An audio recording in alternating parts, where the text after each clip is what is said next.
What's up, guys? Today we're going to talk about Superguns. I just recently picked one up today, thanks to BossBossly. He's the man. Check out his channel because I fucking love that dude, man. He's probably my best friend here on YouTube. He's been searching for probably 2 weeks for me for a Supergun. I kind of passed up a few because some of them were homemade. I'm not really into the whole homemade Supergun scene. I'd rather just find one that's professional, you know, and all in one package. And that's exactly what I did, thanks to Boss. If you have any questions as far as what Supergun is, how they work, what kind to buy, where to find them, who to go to get arcade boards repaired, he knows all that kind of stuff. He can guide you in the right direction. So check out his channel. It's way better than mine. He's got way better content. He's just an all-around honest, awesome dude. I got a lot to talk about, so that's why I'm kind of talking fast, but let's just get right into it. What is a Supergun? A Supergun, they come in all different shapes, sizes, depending on who made it. 9 times out of 10 stateside, you're going to get one that's homemade, which, like I said, I'm not a fan of. You know, it's just unprofessional. It's just not great to look at, and it's just not going to last. But they all do the same exact thing. And what it is it converts, it allows you to play pretty much any arcade game on your television. And when I say arcade game, I mean an arcade board that's literally inside of an arcade. Now, what is in a Supergun? What's in it that does these things? Well, there's a few major components that you're going to need in order to get a Supergun working and to understand how it works. First thing you're going to need to know about is what this is right here. This is a universal industry standard for arcade systems called a JAMA. It is the hookup that pretty much all arcade boards, this pops right into it. And this right here is what gets you your functionality to the power, to the video, to the sound, to all the buttons. Everything wires through this harness right here.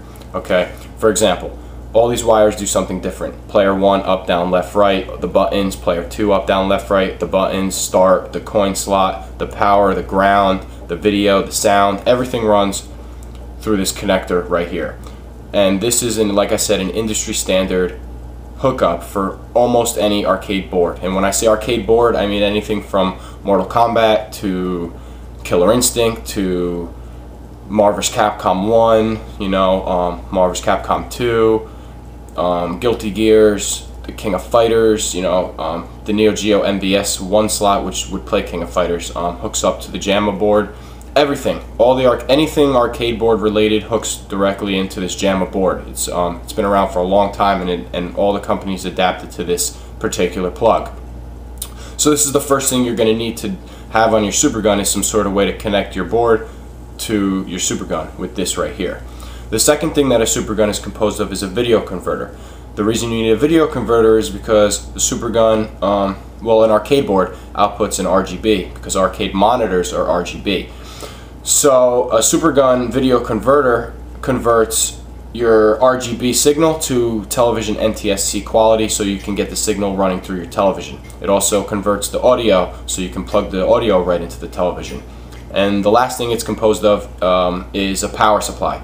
Now, some of those ghetto homemade ones, people tend to use, you know, Pentium 1 ATX power supplies, and they plug in, you know, they plug in from the outside, and they're just dangling and all that stuff. But it's just the voltage. As long as you can find the voltage, you're all set. You're also going to need to have arcade sticks. Most of the time, people use Neo Geo arcade sticks and build, you know, the DIN connectors to these wires here, so that way they can just simply plug in the arcade stick or build their own, and you know, they're all set. That's basically all the Supergun is composed of. Like I said, they come in all shapes and sizes, but I didn't want one that's homemade. I wanted one that's off of an assembly line, which is rare to find in the States. That's why I was so picky, but luckily I found one, surprisingly. And this is the one I've been dying to find, which is just ironic and amazing. I didn't have the money to buy it, but I bought it anyway because I wasn't going to find this piece ever again.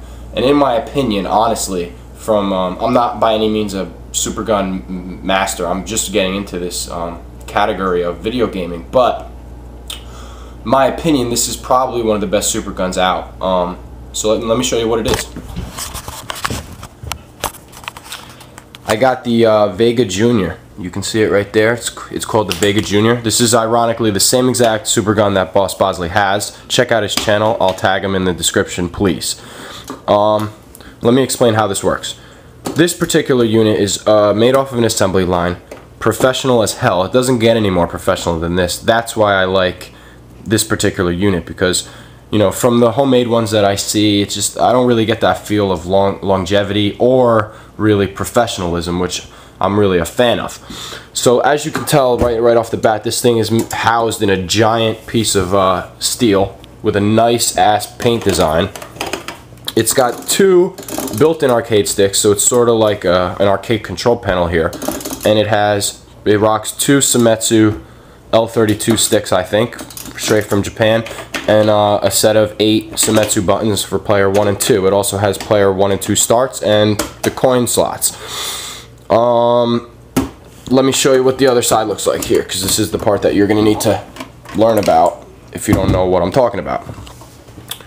First thing it's got right here is the power on and off switch with an internal power supply, which is another major positive about this unit, because like I said, if you make your own or you buy one that's pre-made, which is probably the odds that those are the only ones you're going to find really stateside, the power supply just dangles on the side. It's really not that cool. So this is real simple. You just plug this into the wall and your power's good.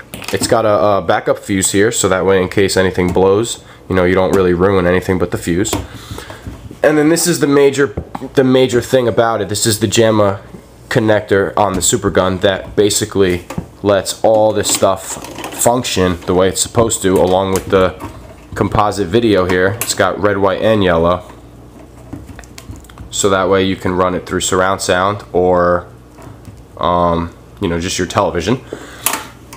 And that's basically it as far as the plugs go. It's also got some settings here for, I guess, brightness and all that stuff, mono and stereo, and some other things I really don't understand, so I'm just going to leave them as is. But basically, just to give you an idea how this works, you basically take your JAMA harness, you plug it directly into the Supergun, like so, and now you plug this end into whatever arcade board you happen to have, like I said, such as King of Fighters, I mean not King of Fighters, NBA Jam or Mortal Kombat or Marvel vs. Capcom 1 or 2 or Street Fighter Third Strike or an MVS 1 slot, you know, whatever you have, this thing is universal. Plug it right in, turn your TV on, power this bitch on, and you got a real arcade game right on your television. One thing to note about JAMA in general, okay, is you'll notice that there's 8 buttons here, but all these 8 buttons are not going to work running just off plugging right into this harness, because this harness only houses a max, I believe, of 4 buttons. So button 1, 2, 3, and 4, which is great for an MVS, but if you want to play something like a Capcom game, you're going to need to get an additional piece of hardware called a kick harness. Now, a kick harness, these buttons are already wired coming out of this awesome Supergun, but they're not wired to this JAMA board because it's just there's no spots for them. So basically you need something called a kick harness. Now if you look at this board right here, you'll see 3 additional solder spots, because someone already had a kick harness hooked up to this. For these 3 slots right here stand for kick button for player 1, 2, and 3. So kick, medium kick, light kick, medium kick, hard kick.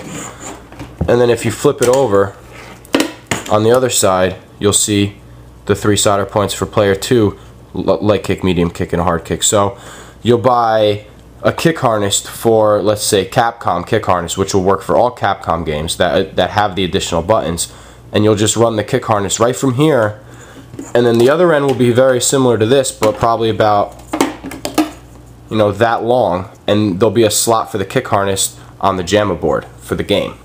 So that's how you'll get your additional buttons, which is cool because it's already all hardwired. You just have to buy the kick harness, do very minor soldering, and you'll be able to play those additional games. So that's basically it. This is the awesome Supergun that I picked up.